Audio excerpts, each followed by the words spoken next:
Hi everyone, this is Kruti Chai Pancholi, Assistant Professor in LJ Institute of Engineering and Technology in Department of Electronics and Communication.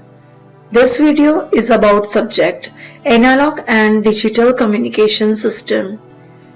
In this video, you will learn about power spectral density, properties of a power spectral density and the example based on the power spectral density. In the last video, you learned about the energy spectral density as spectral density functions. Spectral density of a signal is used for defining the distribution of energy or the power per unit bandwidth as a function of frequency. There are two types of the spectral density of the signals, that are the energy spectral density and the power spectral density. So now, power spectral density. Suppose the xt signal we have, it's a real valued power signal. Then the normalized power of this xt signal, that is defined as P is equal to limit t tends to infinity 1 upon t integration minus t by 2 to t by 2 x square t dt. Power spectral density is a periodic with a period t0. Then according to the Parseval's power theorem, the average signal power that is given by P is equal to sigma n equal to minus infinity to infinity Cn square. This already we have learned in case of the energy spectral density video. So power spectral density for a periodic signal, it is defined as the Cn is equal to 1 upon T0 x of n f0. T0, that is the period of the signal. So now we'll put this value in the equation number 2.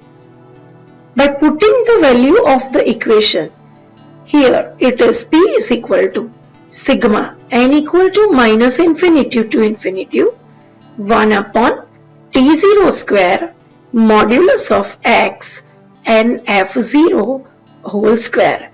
Here we need a positive values, real values, so we are always taking the modulus and the square of that. So this is equal to, we'll take this 1 upon T0 square outside. It is sigma n equal to minus infinity to infinity modulus of x and f0 whole square. So the Fourier transform of the periodic signal is not continuous. It is the discrete and present only at the frequency of the plus or minus f0, 2f0, 3f0. So that is why here the power spectral density of a periodic signal is defined as SF is equal to, power spectral density is defined by S of f is equal to 1 upon T0 square sigma n equal to minus infinity to infinity modulus of x nfo square delta f minus nf0. Here this is the impulse function. So this shows that the PSD is a discrete function of the frequency and the PSD functions is present only at the harmonic frequencies of f0.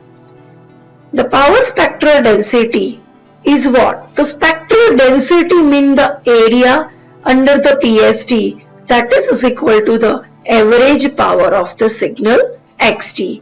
So we can define it by using the equation P is equal to minus infinity to infinity S of f df. S of f, that is the area under the particular signal xt. So now we'll prove that. So we know that what is the power? It is the minus infinity to infinity S of f df. This is equal to integration minus infinitive to infinitive. We know that the power equation is also minus infinitive to infinitive 1 upon t0 square sigma n equal to minus infinitive to infinitive modulus of x and f0 delta f minus nf0 df. So now we'll take this 1 upon t0 out, sigma n equal to minus infinitive to infinitive modulus of x nf0 whole square, and it is minus infinitive to infinitive delta f minus nf0 df. By using the frequency shifting property, the value of this impulse functions that becomes the 1. So we are considering this as the 1. So if we are considering this as a 1, what is this? It is nothing but the power. So in the next we can say that using the shifting property of a delta function, minus infinitive to infinitive s of f df is equal to 1 upon t0 square sigma n equal to minus infinitive to infinitive modulus of x of nf0 square is equal to p. So you have to remember this equation while you are solving the examples related to the finding out the power spectral density of any particular signal. So it is the P. Now therefore the average power of a periodic signal xt is given by the area under the PSD. The PSD. Now we'll learn about the properties of PSD. Now, the properties of the energy spectral density is same as the properties of the power spectral density. So it is very easy to remember the properties of the PSD. So while you are preparing, you should prepare it parallelly of the PSD and the ESD. Property number 1. The power spectral density of the power signal xt is a non-negative real valued function of frequency. So it is what? SF value, that is the SF is the power spectral density. That value is always greater than equal to 0 for all values of f. Now we have also I, okay, that what we are doing? We are doing the modulus of x of nf0 and we are taking the square. Okay, so if the negative values of f is there, even your answer would be always positive. It is the property number 1. Property number 2. The PSD of a real valued power signal xt is an even function of frequency. So S of f is equal to S of minus f, because the amplitude spectrum of real valued signal is a even function of f. Property number 3. The total area under the curve of PSD of an power signal xt is equal to the average signal power. So P is equal to minus infinitive to infinitive S of f df. S of f is what? That's the curve of the PSD. Property number 4. When a power signal xt is passed through a linear time invariant system, the power spectral density of an output signal is equal to the product of power spectral density of the input and squared amplitude response of the system. We took the system having the impulse response, the h of t, having the one input signal, that is the input xt, output or the response yt, and it is the linear time invariant system. Then what it says, that when this xt passing through this LTI system, you will have the output response yt. It's what? It's a product of the PSD of the input and the impulse response of the squared of the amplitude response of this signal. So it is the xt is the input, yt is the output, ht is the impulse response of the LTI system, yt is equal to xt convol with the ht, and by applying the Fourier transform in this equation, Fourier transform of yt is yf, xt is xf. You know that when the convolution that represents in the time domain and the multiplication in the frequency domain. So x of f multiply ht Fourier transform is h of f. So the property number 4, convolution in the time domain gets transformed into multiplication of transforms in the frequency domain. So now we'll take the square of that amplitude. So it's a modulus of y of f square is equal to h of f square into x of f square. But what is this y of f square? It's a PSD of the output yt.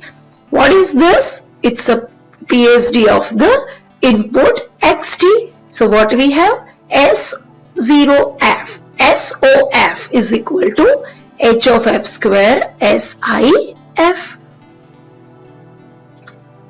Property number 5.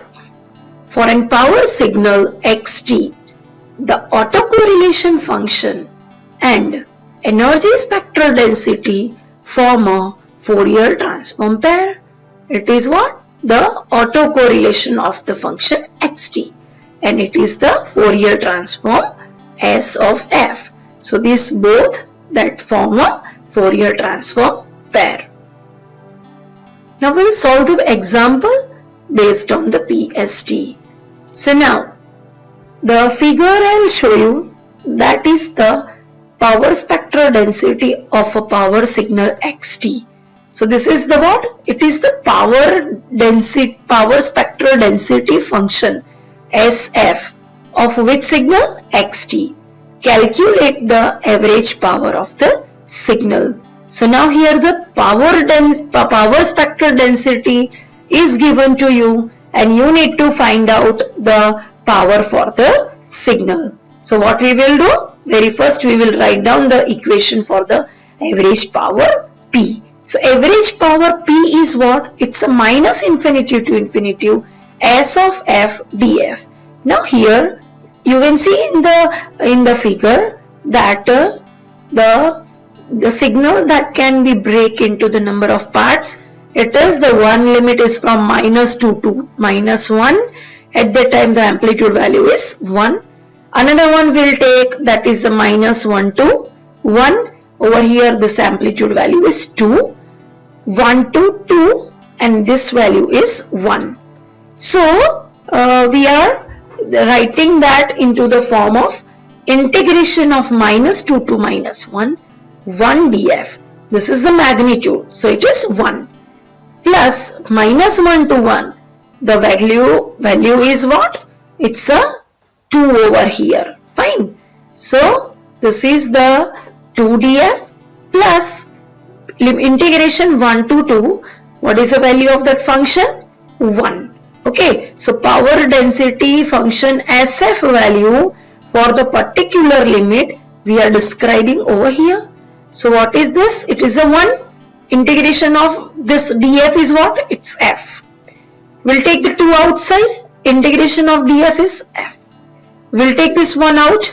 Integration of df is f. So we are having the limits minus 2 to minus 1, minus 1 to 1, 1 to 2. So we are putting this limit in the f. So it is minus 1, minus minus plus 2, plus 2, 1 minus minus plus 1 plus 1 plus 2 minus 1. So answer is 6. So the power, okay, for this power spectral density, okay, so you can say that what is the power spectral density? Power spectral density, that is the area under this power power spectral density function. Okay, so that gives you the answer. So this is the example regarding the power spectral density and the average power finding out. Okay, so thanks a lot everyone. This is the last portion.